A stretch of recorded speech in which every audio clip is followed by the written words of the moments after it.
De 4 mulheres e muitos conflitos, Deus gerou uma nação inteira. Toda família tem suas rachaduras, toda linhagem esconde feridas que não cicatrizaram. Toda casa carrega histórias que não se contam à mesa. Mas, e se eu te dissesse que foi assim que começou o povo escolhido de Deus? Não com perfeitos, mas com imperfeitos que se renderam. 12 filhos, 12 histórias, uma promessa que atravessa séculos. Você também veio de uma história imperfeita? Então talvez você esteja mais perto do plano de Deus do que imagina. Escreva nos comentários: Deus transforma famílias quebradas em testemunhos vivos. Rúben foi o primeiro, o início da força, o primogênito do sonho de Jacó. Tinha um nome, tinha o lugar, mas não sustentou o legado. Tocou o que era do pai e perdeu o que Deus havia separado para ele. Porque posição sem honra é um trono sem alicerce. Rúben é um espelho para todos que começaram bem, mas se perderam no meio. Ele nos lembra que talento não substitui caráter e que intimidade com Deus não pode ser herdada, precisa ser cultivada. Escreva: Senhor, não quero só começar, quero permanecer até o fim. Simeão e Levi viram sua irmã ser ferida e feriram de volta com toda a fúria acumulada. O que parecia justiça era só ira sem freio. Tomaram a espada em nome da honra, mas Deus os viu e não se agradou. Deus não se impressiona com gestos violentos travestidos de zelo, porque o zelo sem domínio é uma bomba sagrada prestes a explodir. Eles nos alertam: não confunda dor com direito, nem raiva com santidade. Simeão e Levi tinham motivos, mas não tinham sabedoria. Tinham causa, mas não tinham paz. Comente: Senhor, me ensina a dominar minha alma antes de empunhar a espada.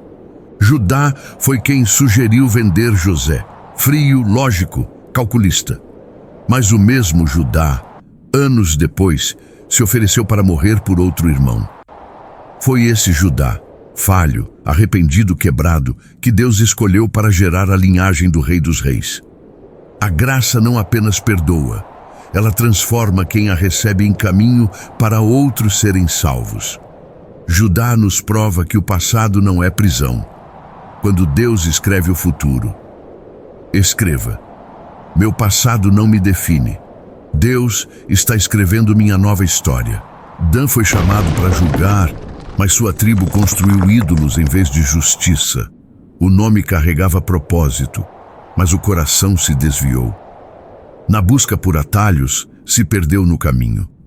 Dan nos lembra que nem todo chamado se cumpre e que dons espirituais não anulam escolhas carnais. Não basta ter nome de juiz, é preciso manter o coração no trono de Deus.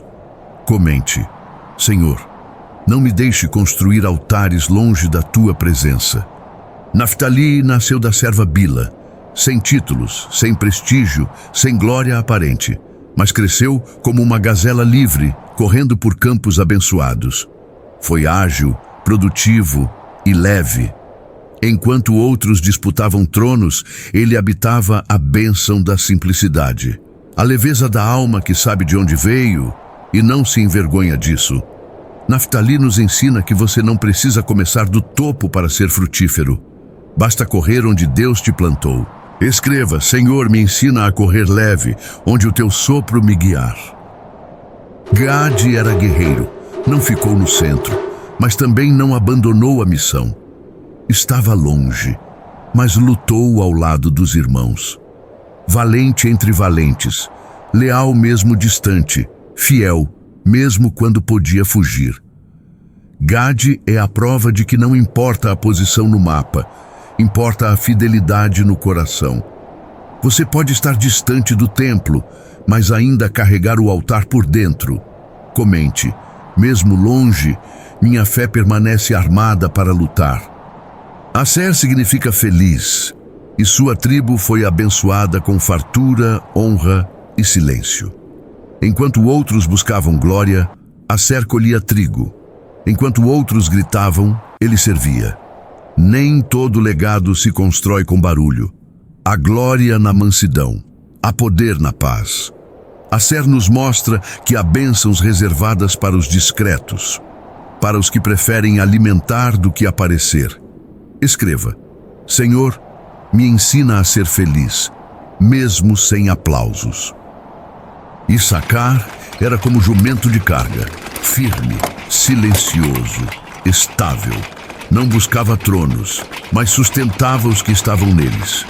Enquanto outros apareciam, ele sustentava. Enquanto outros brilhavam, ele mantinha aceso o fogo do campo. Issacar nos ensina que há honra em ser base, que o céu vê quem carrega, mesmo quando o mundo não vê. Porque no reino, os bastidores são tronos escondidos. Comente: Deus honra os que sustentam, mesmo sem serem vistos. Zebulon habitava junto ao mar, longe do tabernáculo, mas perto do mundo. Sua missão era conectar, levar, trazer, ser ponte. Na margem, ele viu o mundo chegar, mas manteve os olhos voltados ao Deus que o ancorava.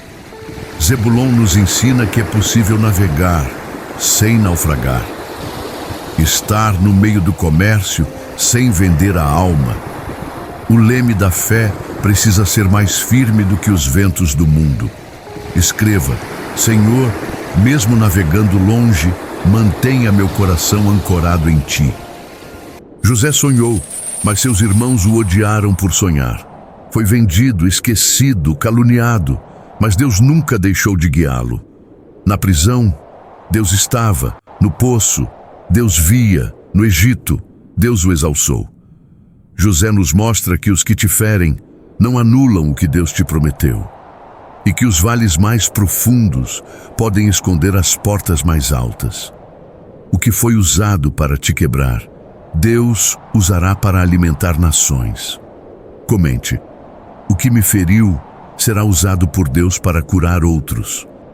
Benjamim nasceu no meio da dor. Sua mãe morreu dando à luz.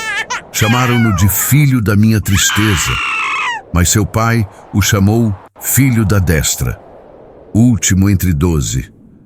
Mas sua tribo seria marcada por coragem, precisão, fidelidade.